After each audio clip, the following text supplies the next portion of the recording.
సేవా సంఘకులు మైనార్టీ నాయకులు ఎన్ ఆరిఫ్ అలీకి కాంగ్రెస్ అధిష్టానం నుండి పిలుపు. హిందూపురం ఎంపీగా పోటీకి ఆసక్తి చూపిన Arif Ali PCC chief YS షర్మిలమ్మతో, పెద్దలు మాజీ మంత్రి రఘువీరారెడ్డి, పెద్దలు పిసిసి కార్యనిర్వాహక అధ్యక్షులు మాజీ శాసనసభ్యులు మస్తాన్ వలితో చర్చించడం జరిగింది. ఏప్రిల్ మొదటి వారంలో మొదటి విడత ఎంపీ, ఎమ్మెల్యే అభ్యర్థుల పేర్లు ప్రకటించే అవకాశం ఉన్నట్లు విశ్వసనీయ సమాచారం. అందులో ఆరిఫ్ అలీని హిందూపురం ఎంపీ అభ్యర్థిగా ప్రకటించే అవకాశం ఉన్నట్లు విశ్వసనీయ సమాచారం.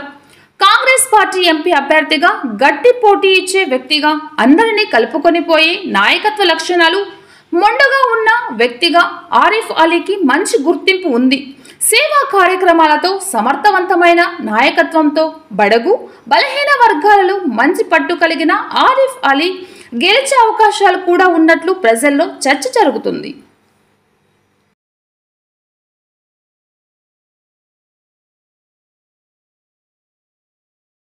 జై హింద్ మిత్రులారా, హిందూపురం పార్లమెంట్ సెగ్మెంట్లో ఉన్నటువంటి ఓటర్ మహాశయులకు, అదేవిధంగా హిందూపురం పార్లమెంట్లో ఉన్నటువంటి అన్ని నియోజకవర్గాల్లో సేవా కార్యక్రమాలు చేస్తున్నటువంటి సామాజిక సేవా కార్యకర్తలకు, నాయకులకు, ప్రజాసంఘ నాయకులకు, బడుగు బలహీన వర్గాల శ్రేయస్సు కోరే ప్రతి ఒక్కరికి నమస్కారం. 2024 సార్వత్రిక ఎన్నికల్లో భాగంగా హిందూపురం పార్లమెంట్ అభ్యర్థిత్వం కోసము, పార్లమెంట్లో పోటీ చేయడం కోసము నేను ఎన్ ఆరిఫ్ అలీ మీకు సుపరిచితుణ్ణి. గతంలో ఎన్నో విధాలుగా మీ అందరికీ పరిచయుణ్ణి. మీ ముందుకు రానున్నాను. మీరంతా పెద్ద మనసుతో మనస్ఫూర్తిగా స్వాగతిస్తారని, సహకరిస్తారని ఆశిస్తున్నాను. గత కొన్ని సంవత్సరాలుగా మనము దేశవ్యాప్తంగా, అదేవిధంగా రాష్ట్ర వ్యాప్తంగా చూస్తున్నాము. అటు కేంద్ర ప్రభుత్వం కానీ, రాష్ట్రంలో ఉన్నటువంటి అధికార ప్రతిపక్ష పార్టీలు కానీ, ముఖ్యంగా మైనార్టీలకు, బడుగు బలహీన వర్గాలకు, క్రైస్తవ సోదరులకు, వెనుకబడినటువంటి మా సోదరుల కోసం ఏ విధమైనటువంటి సంక్షేమ పథకాలు కానీ ఆచరణ రూపంలో తీసుకొని రావడం లేదు. ఎటువంటి ఆదరణ కూడా ఈ పైన తెలిపినటువంటి సామాజిక వర్గాలకు అందుబాటులో లేకుండా చేశాయి. ముఖ్యంగా కేంద్రంలో ఉన్నటువంటి బీజేపీ పార్టీ ప్రజాస్వామ్య వ్యతిరేకమైనటువంటి విధానాలతో, రాజ్యాంగ విరుద్ధమైనటువంటి చట్టాలతో దేశ సార్వభౌమత్వాన్ని, అన్యోన్యతను, సోదర భావాన్ని చిన్నాభిన్నం చేసి భారతదేశము గత 72-74 సంవత్సరాల్లో సాధించిన ఘనత, మరియు గతంలో ఉన్నటువంటి పాలకులు అందించినటువంటి అభివృద్ధి సంక్షేమ పథకాలను నీరుగార్చి ఒకే ఎజెండా లేనోళ్ళ దగ్గర కొల్లగొట్టడము, ఉన్నోళ్లకు అంటగట్టడము, ఈ విధమైనటువంటి ధోరణితో భారతదేశ ఔన్నత్యాన్ని, భారతదేశ అభివృద్ధిని ఎంతో నష్టం కలిగించారు. ఆ దృక్పథంతో గత కొన్ని సంవత్సరాలుగా ప్రత్యక్ష రాజకీయాలకు దూరంగా ఉంటూ కేవలం పత్రికను నడుపుకుంటూ, అదేవిధంగా ప్రజా సేవలు చేస్తూ మీ యొక్క అందరి మన్ననలు పొందాను. కానీ ఈ పరిస్థితుల్లో ప్రశ్నించే వాళ్ళు లేకపోవడము చాలా ఇబ్బందికరమైనటువంటి పరిస్థితులు. ప్రజల ఓట్లతో, ప్రజల అభిమానంతో గెలిచిన వాళ్ళు గెలిచిన తరువాత ఎన్నికల ముందు చేసే వాగ్దానాలను మరిచి తమ స్వార్థం కోసం పనిచేస్తున్నారు.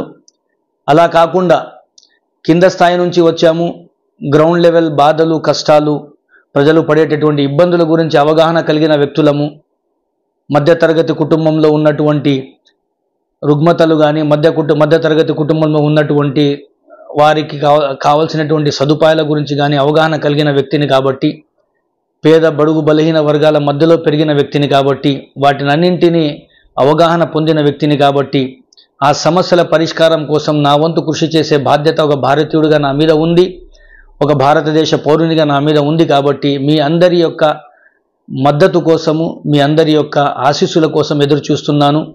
సంబంధిత పెద్దలతో రాష్ట్ర వ్యాప్తంగా, అదేవిధంగా దేశవ్యాప్తంగా నాకు పరిచయం ఉన్నటువంటి అన్ని సంఘాలు, కుల సంఘాలు, మత సంఘాలు, మరి అదేవిధంగా సామాజిక సేవ చేసేటటువంటి నాయకులు, కార్యకర్తలతో సంప్రదింపులు చేశాను. ప్రతి ఒక్కరూ మనస్ఫూర్తిగా అభినందించారు, స్వాగతించారు. మన యొక్క హిందూపురం పార్లమెంట్ సెగ్మెంట్లో ఉన్నటువంటి ప్రతి ఒక్క ఓటరు, 14 లక్షల పైచులకు మంది ఓటర్లు, మీరు కూడా స్వాగతిస్తారని, ఆదరిస్తారని, దీనికి మనస్ఫూర్తిగా సహకరిస్తారని కోరుకుంటూ, మీ అందరి యొక్క సపోర్ట్ను ఆశిస్తూ మీ ముందుకు రానున్నాను. దీనికి సంబంధించి కాంగ్రెస్ పార్టీ పెద్దలతో కూడా చర్చించడం జరిగింది. వారు కూడా నా అభ్యర్థిత్వాన్ని పరిశీలిస్తామని చెప్పి హామీ ఇవ్వడం జరిగింది. అదేవిధంగా సెక్యులర్ భావాలు కలిగిన ప్రతి ఒక్కరూ, ప్రజాస్వామ్యాన్ని ప్రేమించే ప్రతి ఒక్కరూ, రాజ్యాంగాన్ని గౌరవించే ప్రతి ఒక్కరూ, దేశంలో వసుదైక కుటుంబాన్ని కోరుకునే ప్రతి ఒక్కరూ, సోదరభావాన్ని కోరుకునే ప్రతి ఒక్కరూ నాకు సహకరిస్తారని, నాకు సపోర్ట్ చేస్తారని చెప్పి మనస్ఫూర్తిగా ఆశిస్తూ, పార్టీలకు అతీతంగా ఏ విధంగా గతంలో మేము సేవ చేశామో అదేవిధంగా పార్టీలకు అతీతంగా నన్ను కూడా మీలో ఒక్కడిగా ఆశీర్వదిస్తారని మనస్ఫూర్తిగా కోరుకుంటూ సెలవు. జై హింద్ మిత్రులారా.